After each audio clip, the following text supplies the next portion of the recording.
S-ai ghidat? Da.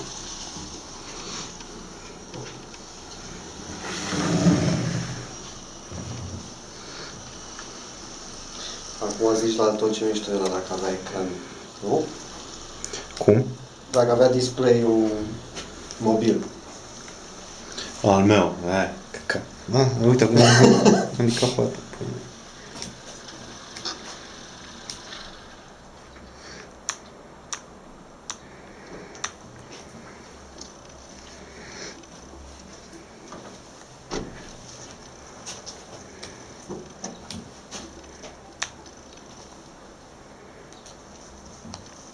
Vreau să fac licăna, știi?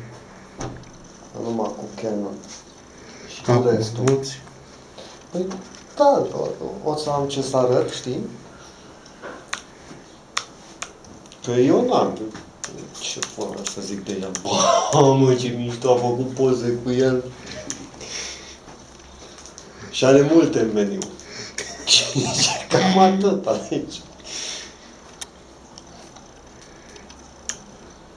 Poți să uiți și canapeaua. Cam aia e concluzia. Vrei să te filmezi? Dacă te bagi între display și aparatul com.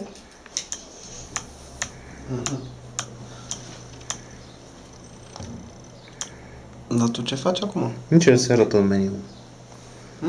Termină diseară. Nu, mă, mai mult. Dar ce vrei să-i arăți? Face filmuleț cu meniu, ca să nu faci 20.000 de poze. Toate opțiunile.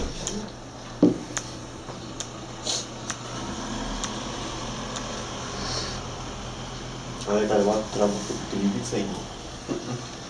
Asta.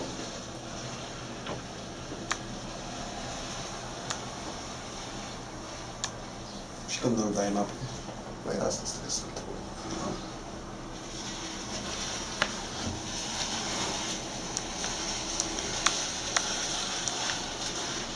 Deja e pauză, bă, uite, să mai am. Ce, unul?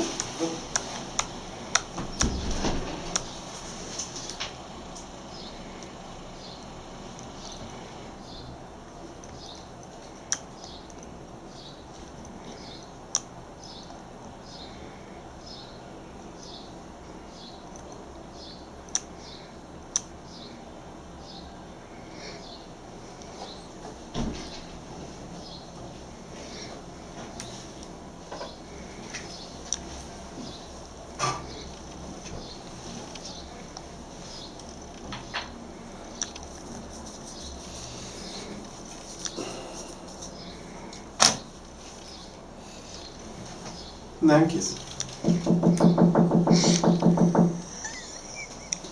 Ah.